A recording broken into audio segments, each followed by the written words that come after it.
Mais le samedi, je roulais vite. La différence, c'est que Paul Bernard, il nous avait dit, ces voitures-là, il faut être toujours à 9002.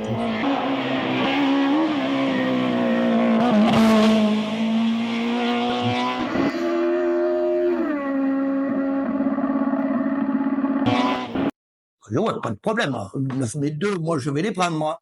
On les prenait, mais pas sur le bon rapport. Et donc, samedi, on était un peu en dedans, et puis donc, on avait comme assistant de choc Jean-François Mourgue, avec Christophe, mon ancien apprenti, qui était apprenti chez moi à l'époque, au garage, et les deux nous faisaient assistance, et Jean-François, il me dit, j'ai l'impression que tu y tapes trop dedans. Et ouais, là, moi, on m'a dit qu'il fallait être à 9002, je suis à 9002. Thierry Costorast vient me voir, il me dit, Serge, il m'a dit, là où j'étais, tu passes magnifique, mais t'es pas sur le bon rapport. Ah. Thierry Costorast, qui les connaissait sur le bout des doigts.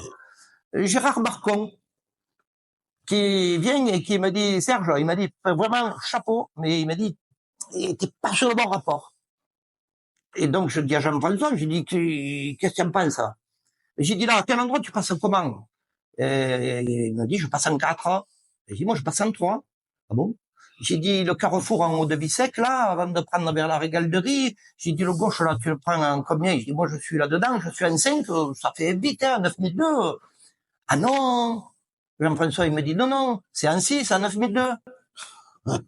J'ai dit, là, il y a un problème, là. Non, mais je te dis pas ça pour te casser la baraque, pour que tu te sortes, hein. Donc, bon, ben, j'ai dit, écoute, ok, on va voir, on va faire. Et donc, on repart sur le second tour. Et le premier endroit où Jean-François m'avait dit de passer comme ça, je passais comme ça. J'ai dit, mais ça passe, hein. Et en 9002.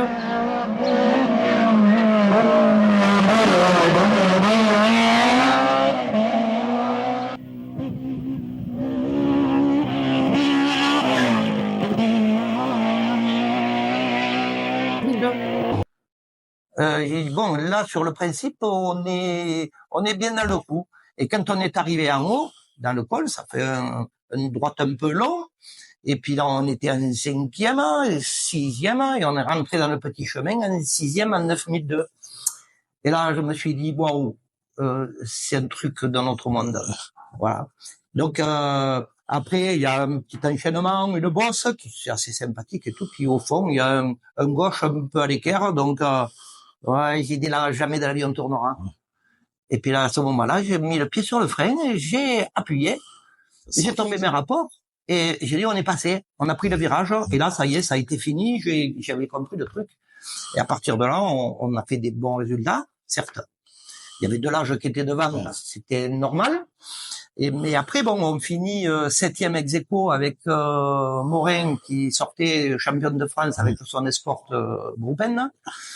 Et c'est lui qui gagne la place parce qu'il a été meilleur temps dans la première spéciale que nous. Mais enfin, le temps ex aequo avec lui. Yes. Et c'est là que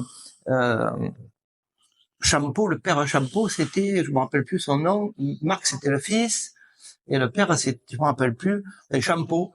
On s'arrête au départ d'Alzon, et puis il vient me voir, il me dit, waouh, il me dit, mais qu'est-ce que c'est, les temps que tu nous sors là?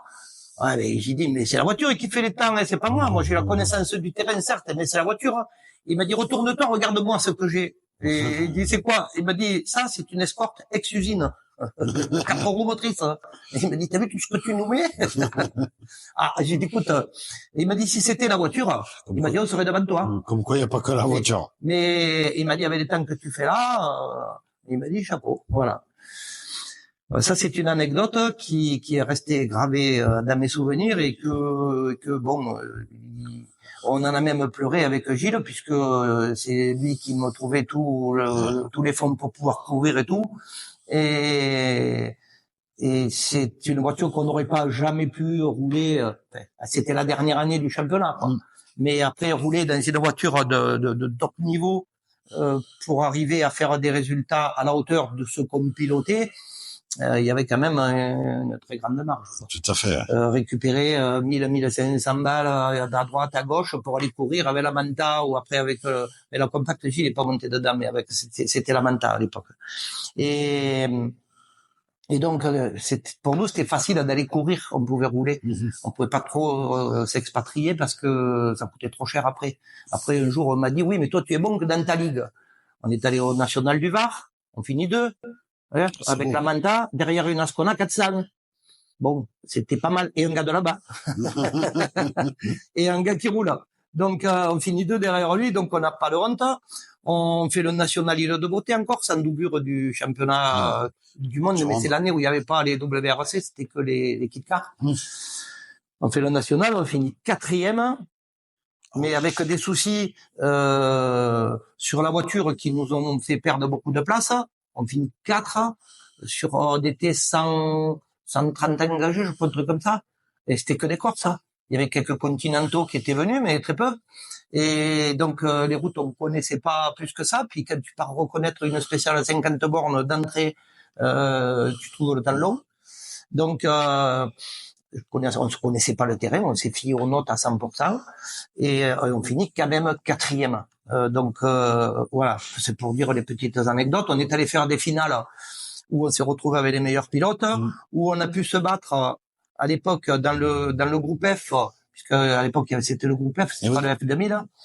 Il y avait à la finale à Cannes, il y avait Jurado avec une grosse cadette type groupe 2, groupe F, et Giraudo et Jurado, des gars de là-bas, avec des grosses autos, quoi. Pas des petits machins, rien du tout, quoi. On s'est battu avec eux toute la journée. Et donc, on a fait des temps qui étaient probants là-bas aussi sur des routes qu'on ne connaissait pas. Voilà. Mais si on s'est pas exporté, c'est parce que, on n'avait pas les moyens d'aller, rouler loin. Voilà. Et puis, ce que je dis à tout le monde, le Cigalois, je l'ai fait un nombre de fois incalculable. Je connais les routes, oui. J'ai besoin de mon copilote à côté. Si mon copilote il m'annonce pas les notes, quelquefois ça peut être limite. Mais elles sont tellement belles ces routes que tu dis c'est bon, je vais rouler là-bas. Quoi. Quand tu t'es allé voir ailleurs, tu te dis on va faire le Val-Espire, on fait le Fenouillade, c'est des très beaux rallyes, des très belles routes. Mais pour nous, ça fait un déplacement qui coûte cher. Je leur dis à chaque fois, je leur dis si on vient pas rouler chez vous, c'est pas qu'on veut pas. C'est qu'après, ça nous coûte. Le week-end, tu vas reconnaître le carburant. Au lieu de faire une dizaine de rallyes, t'en fais que 5 ou 6, quoi. Ça prend des sous. Avec Gilles, on avait fait l'année location de la M3. Bon, on a sacrifié des rallyes ici.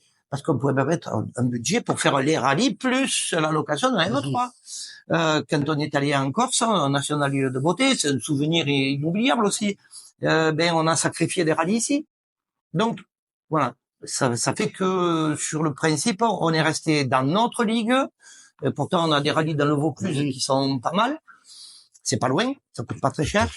Et après, quand tu as commencé à faire 1 ou 2 rallyes, puis tu te dis, non, mais la ligue, je m'en fous. Mais quand tu vois que dans le classement, tu rentres dans les 5, 6, 8, tu dis, waouh, mais là, on peut peut-être gratter sur le machin. Donc, tu continues le truc, et puis voilà, tu vas pas faire le Vaison-la-Romaine ou le Sarian, parce que c'est à côté. Mais tu prends pas de points là-bas. Parce que là,